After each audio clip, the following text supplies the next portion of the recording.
My name's Anthony. I'm 29.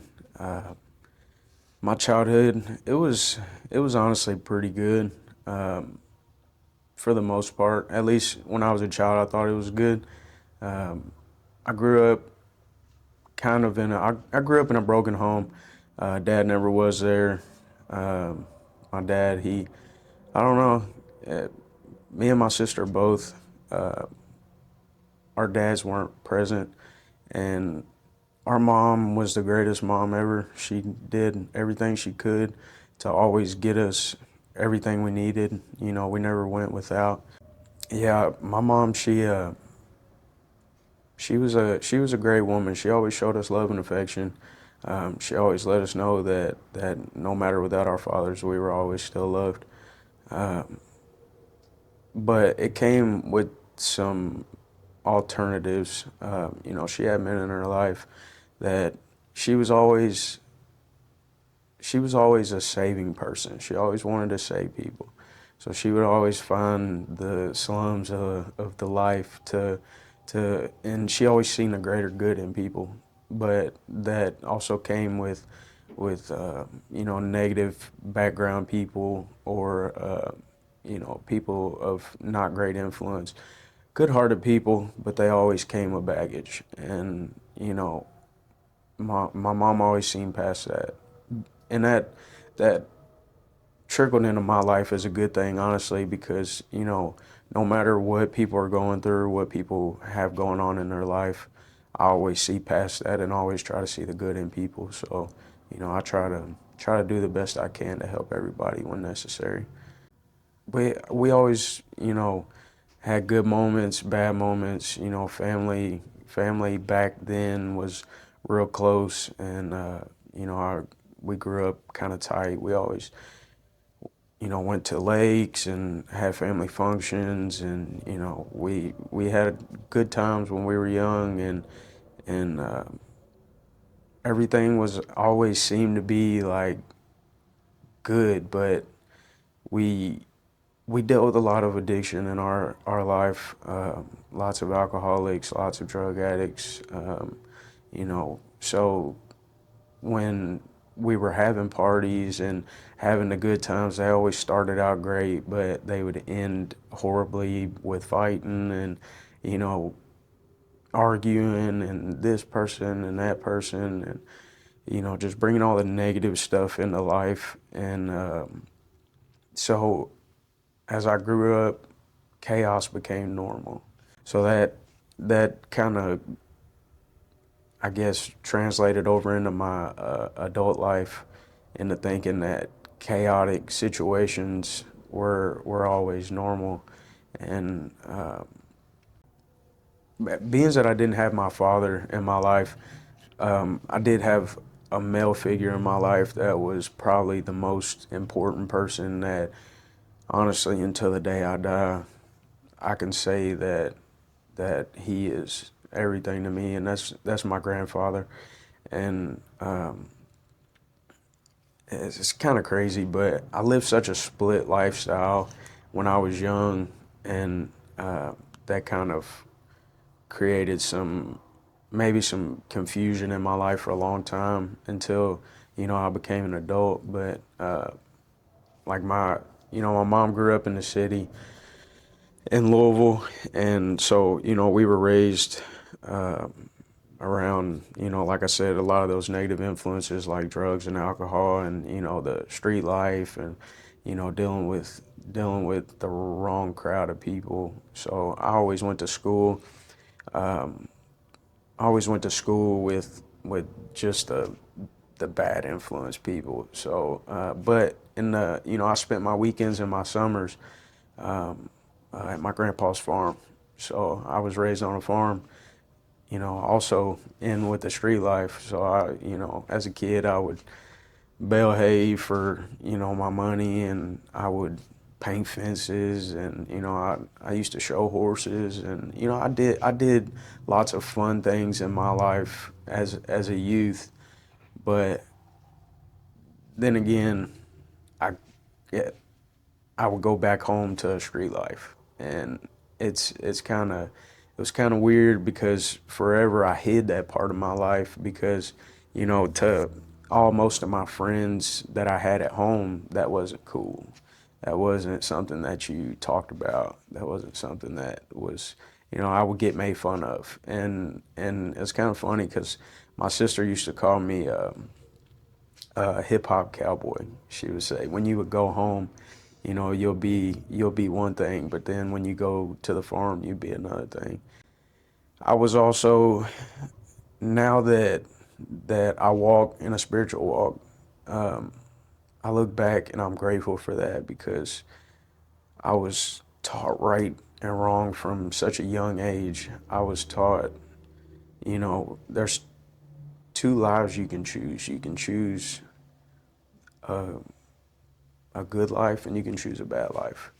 And I dealt with some things that I had to grow up fast. So being that my mom was a single mom, she kind of she spent most of her time working because she had to provide for two kids, and she owned her own home, she owned her own cars. Like, she had to put you know clothes on our backs, school supplies in our backpacks. She had to feed us. So she was a hustler, so she wasn't around a lot, so we had to sometimes, feed ourselves or make our own plate.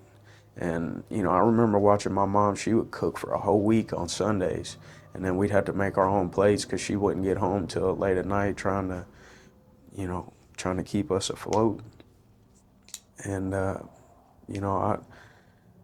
hustling is in my blood because, my grandpa, he was a hustler as well. He had to fight his whole life to get where he's at in this life, to be able to own a farm, and that place is beautiful, and it was a big part of my life. And so hustling's all I knew for forever. But for a short period of time, hustling went the wrong way for me because I was kind of on the street hustling. I never was, I mean, I didn't sell no hard drugs or nothing like that, but I dabbled around with the marijuana, and I was uh, I was drinking at a young age. I was just doing stuff that young teenagers should never have to deal with because I was influenced by the wrong people growing up in the wrong crowd. I'm gonna just say, adulthood started for me really when I was probably about 16. But at 16, I was heavily into smoking weed, drinking. I was partying. I did not come home. At 16, I was in my last couple years of high school. So uh, I lived with my best friend pretty much because, there's not uh, there's not too many people that lived like him neither.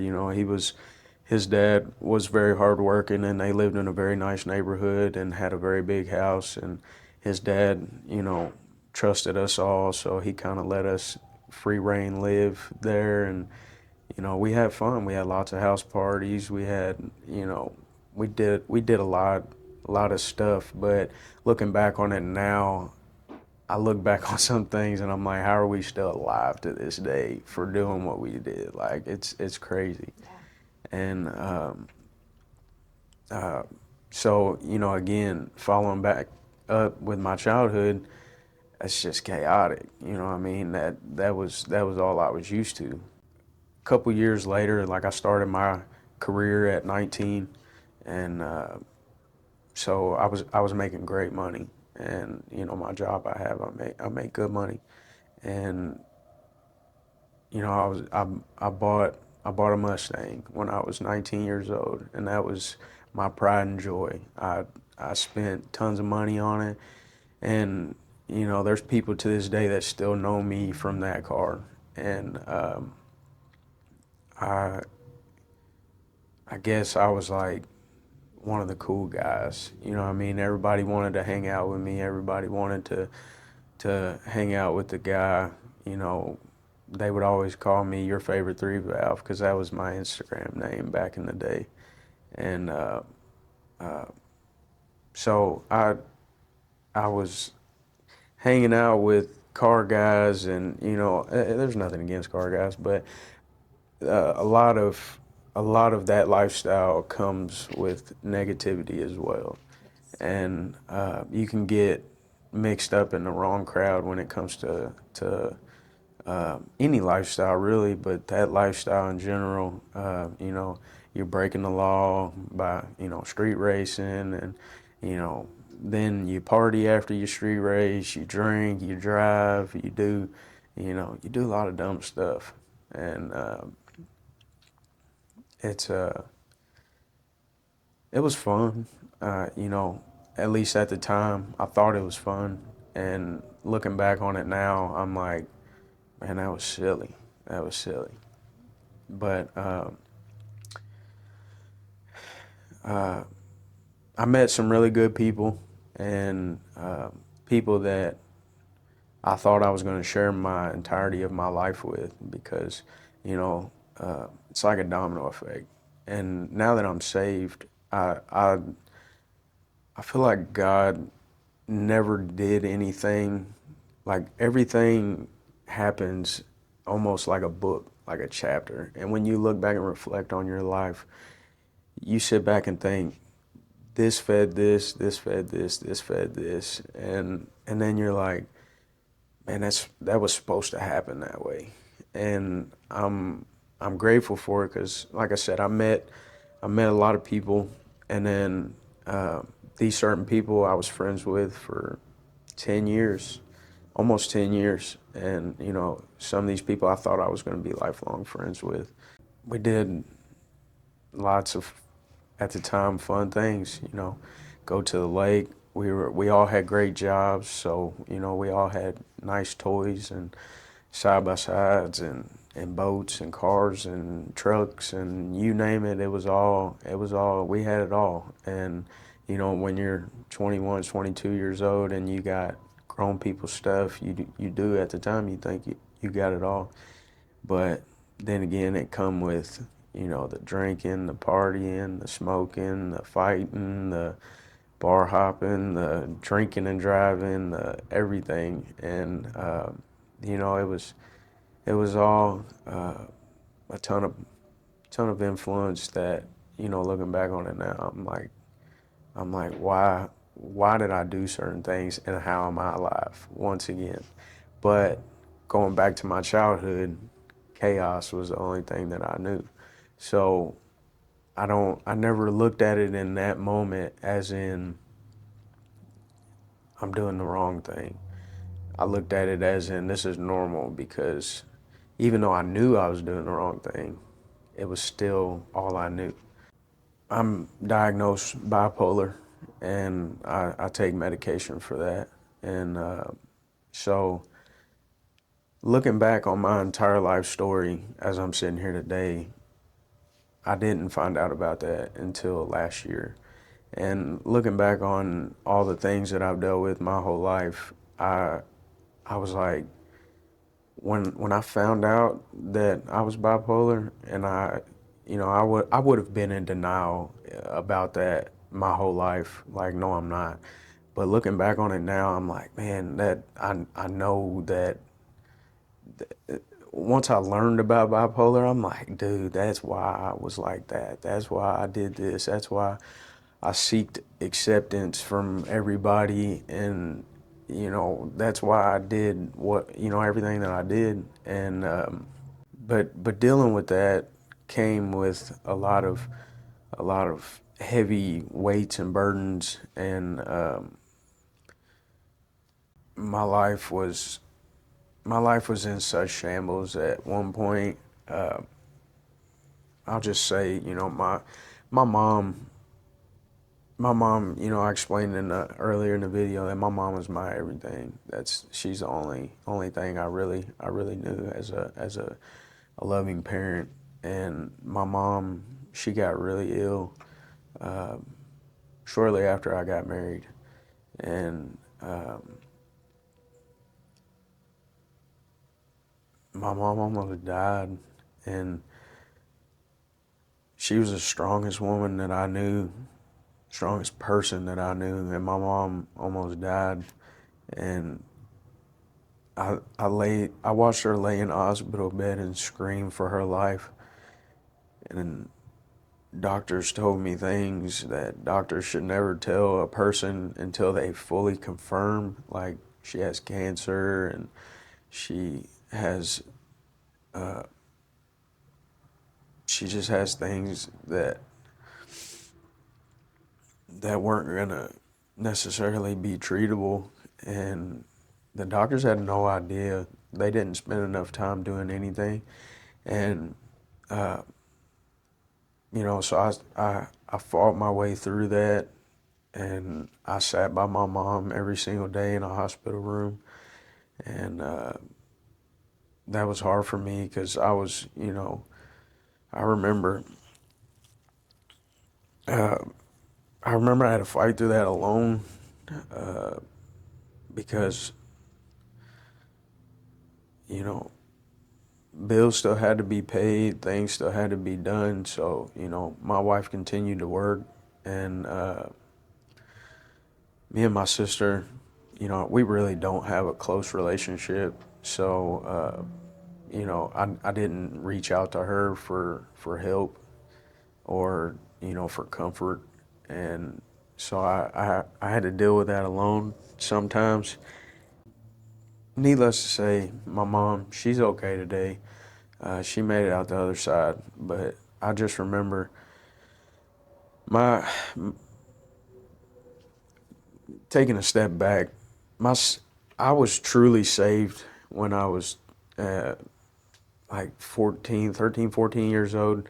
That was when my confession of salvation. Now, at 13, 14 years old, in my story, I don't feel like I truly knew what that meant.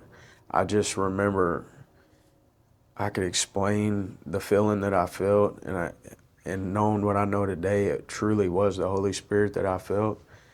I just didn't have quite an understanding at an adolescent to be able to explain to you what just happened to me. So I didn't know how to live. I didn't know how to walk. I didn't know how to talk. I didn't know how to follow the way of Christ. But I just remember, I did all I knew. When my mom was sick, I just prayed and I prayed and I prayed and I prayed. And, like I said, my mom, she made it out the other side. And knowing what I know today, I know God saved my life wholeheartedly, because what my mom went through, no person should ever have to watch their parent go through that, or child, or anybody.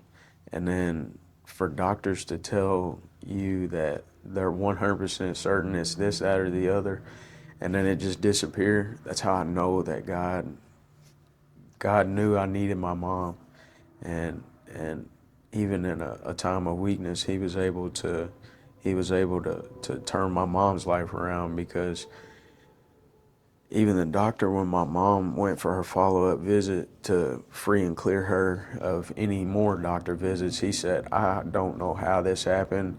There's no reason this should have happened, because I 100% was for certain that you had cancer and you weren't going to make it out of that hospital. And I was sitting right there when he told her that. And yeah, that was heavy on me. But then you know, that trickled over into I was in fight or flight mode, and dealing with bipolar. That's how you live every chaotic situation, is fight or flight. And a lot of people, even that don't have mental health, that's how they live, is fight or flight. But it's intensified by like 500 when you have a medical mental diagnosis. And so I weren't feeling those feelings in the moment. I was fighting, and I was like, I know I had to be here for my mom, and that's all I knew. I didn't have time to be upset. I didn't have time to be. I had to stand 10 toes down for my mom in that moment, because if I wasn't going to be, she was already weak. So if I wasn't strong enough to be by her side, then nobody was going to.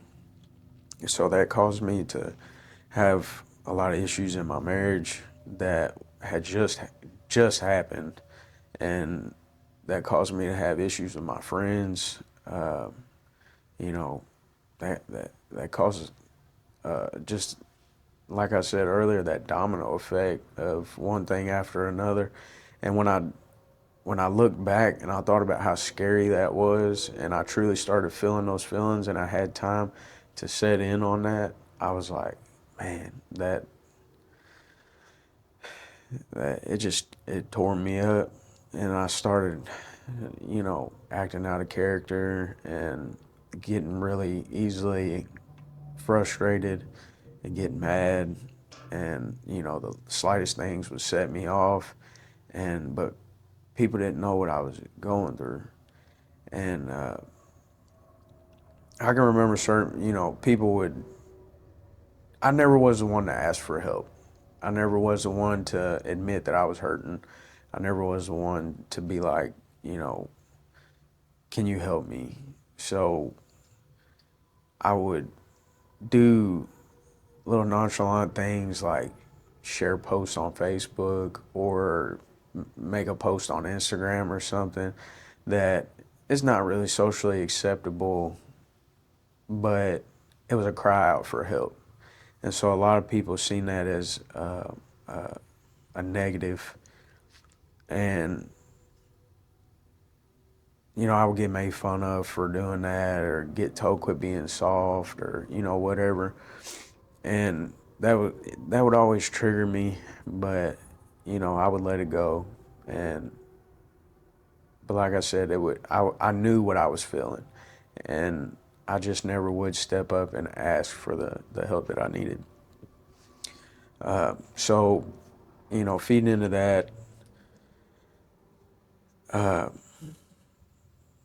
ended up in intensive outpatient treatment for dealing with my mental health, and still at this time I didn't know. Had not been yet diagnosed bipolar, but I just knew I was fighting feelings of suicide. I was fighting feelings of depression, severe depression. I just I would listen to the most depressing music, and every day when I would leave intensive therapy, they would always ask, like, you gonna have a good day today? You gonna have a good day today? And or they'd ask, what do you want to do when you leave? And all I would ever say was, I'd want to do 100 down Gene Snyder and hit a guardrail. That's all I felt. That's the only feeling that I ever felt. I never wanted to have a good day. All I wanted to do was just end my pain. And as the days went by, stuff just got heavier and heavier and heavier, and then not having support of anybody felt even more heavy, because like I said, I wasn't asking for help, but I was crying out for help in other ways. And people started noticing changes in me, and I was masking it. I'd be okay. I'm all right. I'm fine. I'm whatever. But then, 6 months later, here I am smoking again. Here I am drinking again. Here I am, uh, living this life that nobody nobody really plans to live. You kind of fall into it sometimes without even knowing it. And in the midst of all this, of my mom being sick, and you know dealing with those harsh feelings, I had been feeling sick myself for several years, like internally, and I was gaining severe weight, and my blood pressure was always crazy high, and just dealing with a lot of stuff like that medically. But I remember going to the doctor all the time, and I would just tell them, I don't feel good, I don't feel good, I don't feel good. And they would always say, it's fine, it's your anxiety, it's fine, it's your anxiety, it's fine, it's your anxiety. And I'm like, when it's your own body, it's more than that. And just to fast forward, I got diagnosed with something called alpha-gal, which is it's a tick-borne food allergy. So I can't have red meat, I can't have dairy, I can't have stuff like that. And that's all my diet consisted of, was dairy. And the anaphylaxis is a reaction, severe hives, severe gastrointestinal. So everything that I was feeling, I knew I was feeling it. I just kept getting told I was crazy and that there's nothing wrong with you. Your lab work's fine, your this is fine, your that's fine. So once I found out that these people have been telling me I was crazy all this time and it was just your emotions, that hit me very hard, because I was like, my intuition was telling me I knew there was something wrong with me, but everybody just kept telling me I wasn't, I was fine. And that went back to the same thing of crying out for help and always telling people I was fine when I wasn't. Yeah, shortly after that, I had obviously had to make a lifestyle change with my eating and, all that good stuff. And so I was able to do that, and I started feeling some type of relief and, feeling like myself again. So when I did all that, that just fueled my fire to want to party and drink even more. So I was like, I actually feel good now. So I was going out, I was partying, I was drinking, I was doing this and that. And of course, I'm still married at this time, granted. That's putting even more hurting on my marriage. That was kind of like starting to separate from the very beginning because of all the stuff that I had dealt with prior to that. And uh, it was due to my behalf. I was living this toxic lifestyle to where all this stuff had happened to me.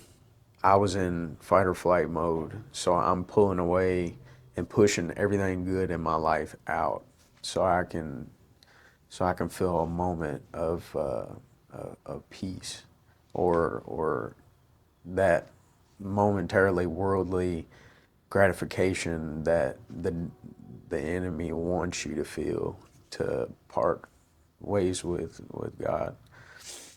Yeah, when I started doing that, come with a lot deeper and darker things that I'm not going to get into all of it, but I'll just say, I started doing a lot of lying to my wife. I started doing a lot of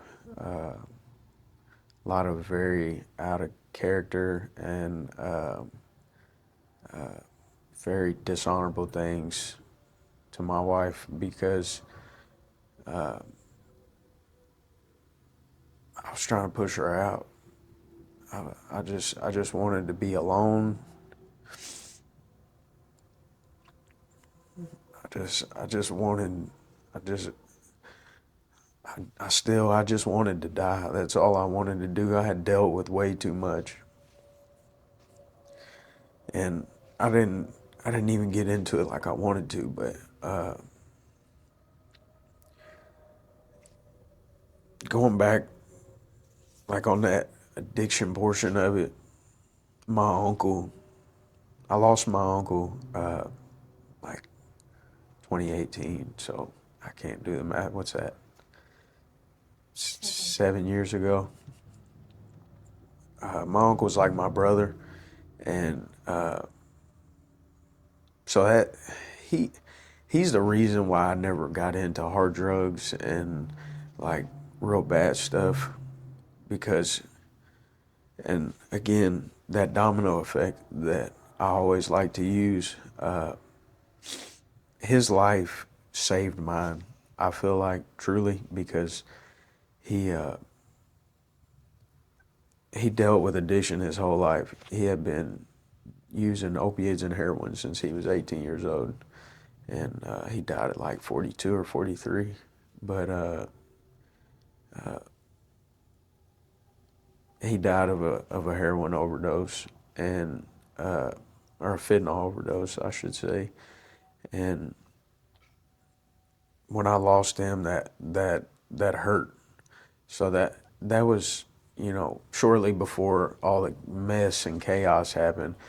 But again, in that fight or flight mode, that was just another hard bearing thing that I had to deal with in those times, because I hadn't, I dissociated so hard through that as well. All the things that led up to me doing everything that I did to my wife, and like, and wanting to die, that was just the compile of emotions that I was feeling that I didn't feel, and I let it all out at one time.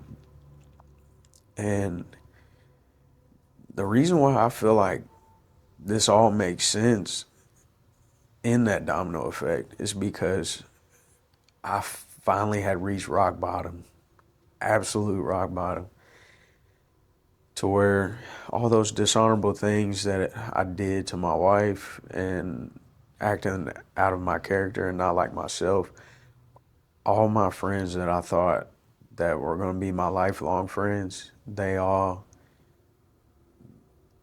was like, we're done. We're done. You go live your life. And when that happened, that hurt so bad that I was like, oh my gosh. I had no clue how to deal with that at first. And I was like, because like I said, I grew up always, no matter what friends I had, I was always like the center guy. Like, if we're going to have a good time, I'm a part of it. Anything that there was having a good time, I was a part of it. And these people were my whole wedding party. These people were everything to me. And, as I grew up, family, addiction, that family split away. So my friends were the only family that I had. And, when they said they were done with me, I was like, I looked at myself and I was like, this is no longer a world problem. This is a me problem. And this is, even though the things in the world is what led me here, but this is a me problem feeding into the world problem. And it's actually funny. My uncle's best friend, his whole entire life, used to use drugs with him, used to drink with him. They grew up together from the time they were probably 5, 6, 7 years old till the day my uncle died. They were pretty much best friends. And I still see him to this day. And it's funny, he looks almost exactly like my uncle. I mean, they're both 6'3". They're skinny as a rail. They're just, I mean, God gave me him for a reason. He was our ordained minister at our wedding. He was, he's that guy. Actually, I have been asking him if I could come visit his church, just because I had hit rock bottom, and I asked him if I could come visit his church, and he was like, "Sure, man, you can come visit my church anytime." I never would go, I never would go. Why? I'm not going to church. God don't want me. You know what I'm saying? I'm way too far gone. I've did way too much. There ain't no coming back from this. And so I never did go. And one day randomly, he called me and was like, he said, man, he said, I don't know if you want or be up for it or not. He said, but there's this newer church. He was like, it'd be perfect for you. I was like, why perfect for me? What kind of broken church is that? And he was like, he said, man, he said, it's a good church. He said, I know the pastor. He's young. Most of the crowd's young. He was like, they're all tatted up and they all got stories. And I was like, well, where's it at? He was like, it's 10 minutes down the road from your house. I was like, oh, yeah. He was like, I said, what's the name of it? And he said, man, it's called Field of Grace. He said, just go check them out one Sunday. So I remember I looked up Field of Grace online. I looked, and the first thing I seen was worship leader, had a big blonde mohawk. I was like, that's where I need to go, 100%. So, I started attending church, and I still wasn't living it right. I mean, of course I wasn't, but you know, every Sunday that went by got a little heavier for me for a while, and I would feed into the world like even harder. It seemed like every Sunday, and my marriage was still on the rocks at the time, and I was still being a nasty person to her at the time, and I, the every Sunday that went by, it seemed to get a little more hard and hard, and I had no clue why. I was like, "This is church. This is supposed to make this feel better," but it was just getting harder. And then I started serving, and then when I started serving, it was getting even harder, and I was doing even worse things, and I was like, why is this? And then I pulled back from serving for a little while because I was like, I can't be going to church and doing this and that and the other, and like I'm doing things for this church. I was like, that's not of God's favor. And so I remember one day, like a lot of a lot of things had happened that prior week for me and my wife. Like you know, a couple days that week, like I remember sleeping in my truck because like I was just so embarrassed and so disgusted with who I was being, and I just wanted her to leave me so bad because she did not deserve to be done the way I was doing her. She did not she did not she didn't deserve anybody to be the person that I was being. And I remember going to church that last Sunday, and I couldn't. I'm gonna just stop and say those weird things you see on movies and of like exorcism and like people screaming when that type of stuff happens. I used to never believe in that. But I remember sitting there that Sunday and I was rocking back and forth and I didn't have a clue why I was doing it, and my whole body was trembling, and I just like I I couldn't I couldn't sit still, and like I had this huge dark cloud over top of me is what it felt like, and it was just pouring down rain. And I remember after all the bad things that I'd done came out to my wife, she still seen the good in me and knew that it wasn't over. And this is somebody, my wife was somebody that never grew up in church. She never, like, I wanted to have a church wedding. That's what I seen my whole life. She never wanted to do none of that. She, she just didn't know about God. From a young age, she was never, but she still was, she seen how important it was to me. So she said, "Come on, we're going up to that altar." And my mom was there, and my mom grabbed me and said, "Come on, we're going to that altar." And I was fighting. I was like, "No, I'm not going. I'm not going. I'm not going." And because I'm thinking in my head, God, I'm done. That like God is not doing anything else for me. And I just remember going up there, and I was bawling, crying the whole walk up there, and they were dragging me to that altar, and everything in me was fighting for me to turn around. And I just dropped down on my knees, and I don't know why there was 100 people at the altar, and Pastor EJ just came over and he grabbed me by my head, and when I did, all I wanted to do was scream, like scream. And that's the only feeling that I felt, and that's why, like, out of all those scary movies you've ever seen, when exorcism stuff happens and those people are screaming, I know that feeling now. Like, and that's what that was. That was a demonic presence, leaving my body, because that's from that Sunday forward, I was never the same person.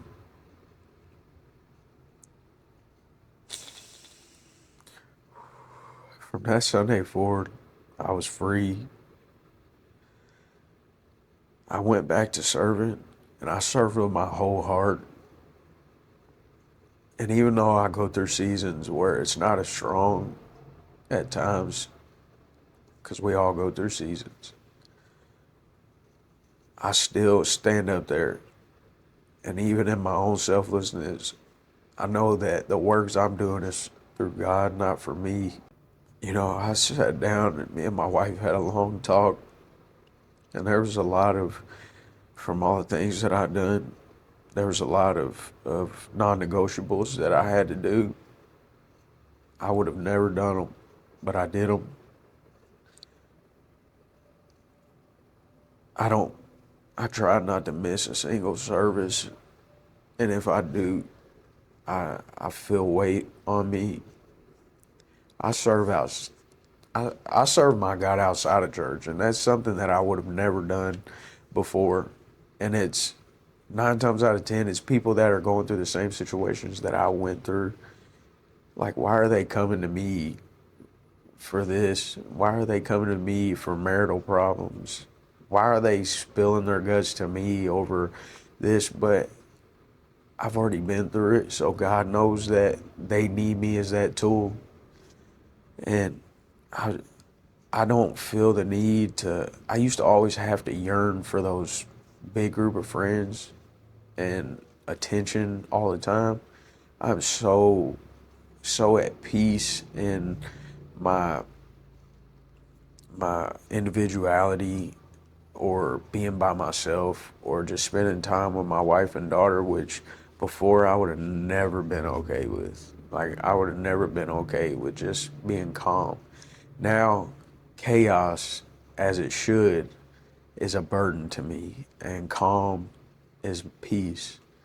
And that's how life should always be for people. And that's how it will be for people if you just relinquish all your anxieties, all your hurt, all your pain to God.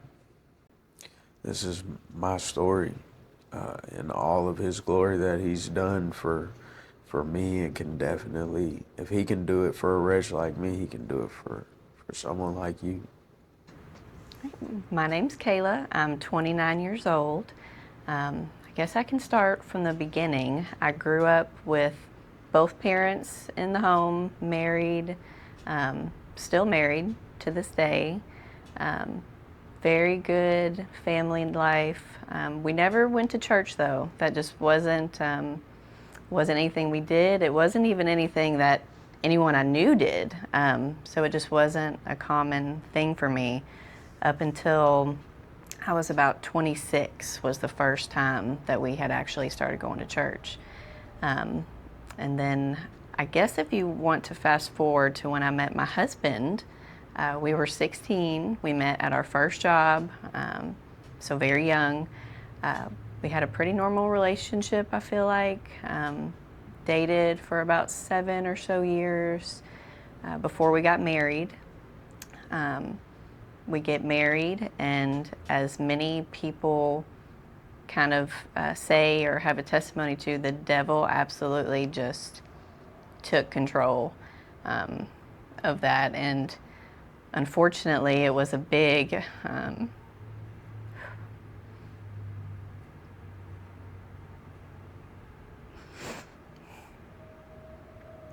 it was a struggle.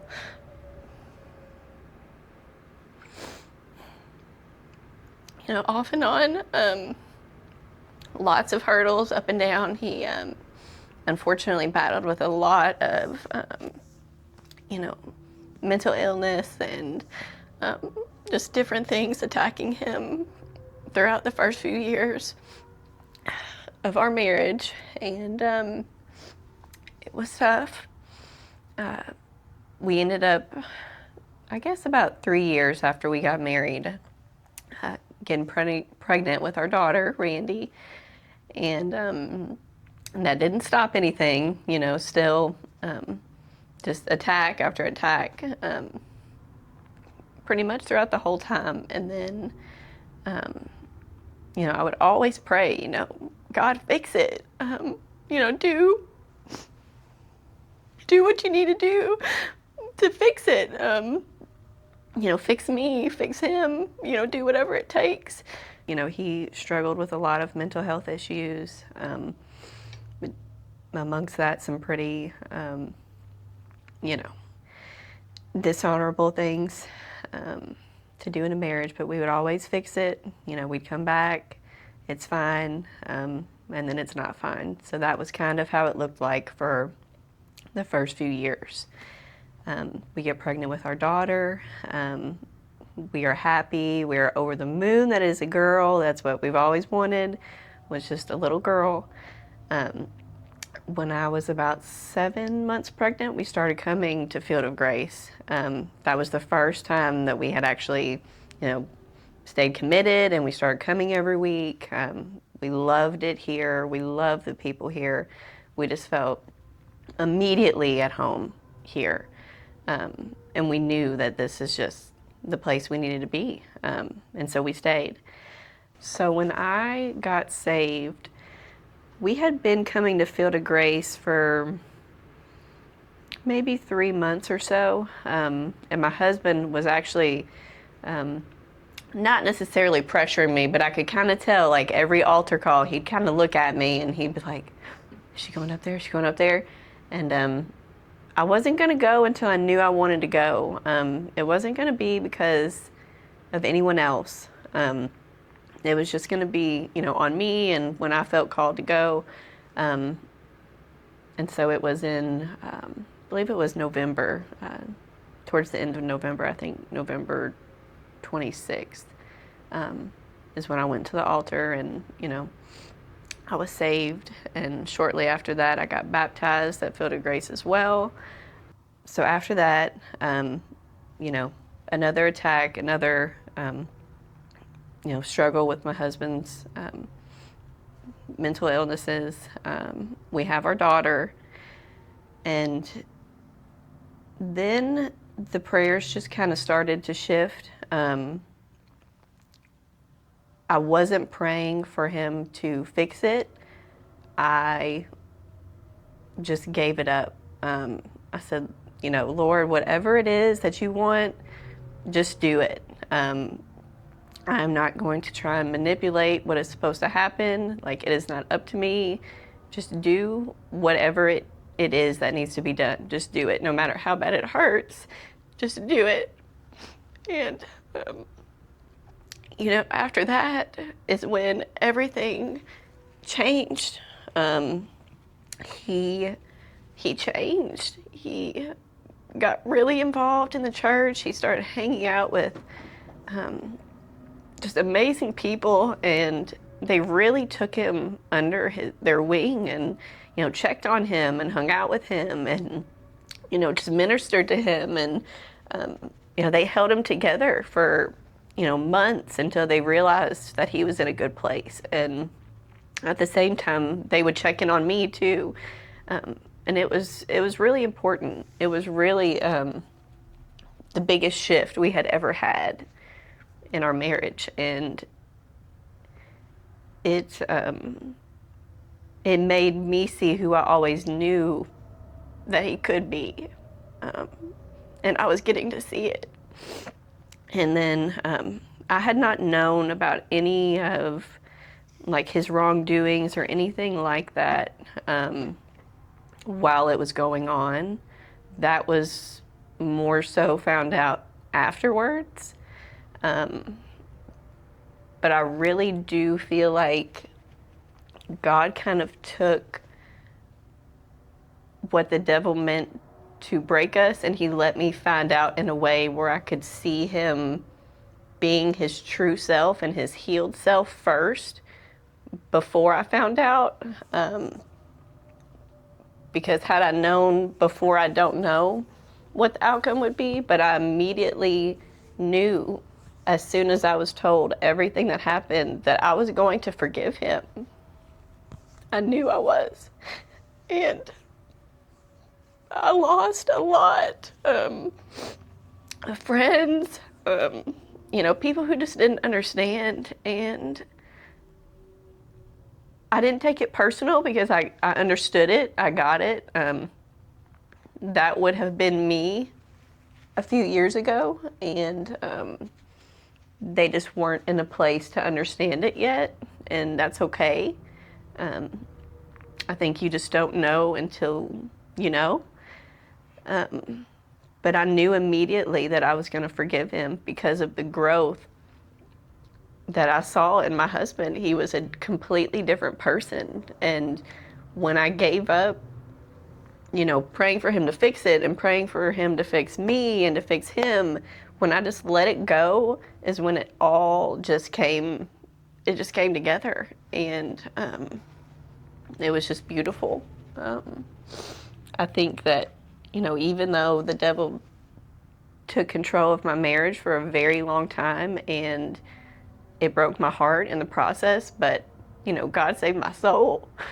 And he saved my marriage. And it really just kind of put, like, the proof in the pudding. Like, the concrete evidence was living in that and seeing that. And I was always the type of person where, I couldn't really believe anything I didn't see. That was always very hard for me to do. That's just how I've always been. And I think, God took a time such as this to be like, okay, well, here it is. And it was life-changing.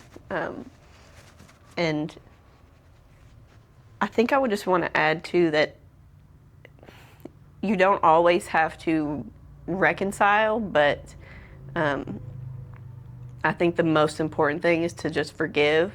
And it's really just going to kind of depend on where your spouse is in their journey on the reconciliation.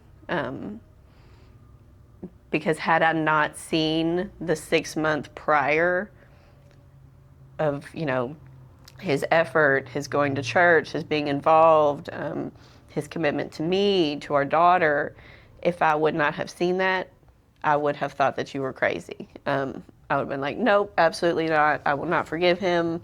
I had always told him that was the one thing I would never forgive you for, that I was done.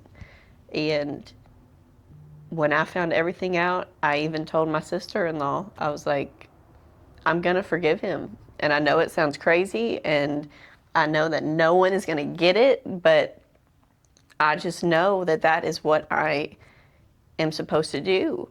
And no matter who agrees with it or don't, it's okay. Because in the end, what I have now is a life full of such peace and love that it was all worth it. And, everything that we went through, even though it was hard and it was draining and it was a long, long time coming, I'm thankful for it. And it just got us to a place that I never thought that we would be able to get to. We're going to be celebrating 4 years in October. And this will definitely be the best anniversary yet, by far. This is my story for His glory.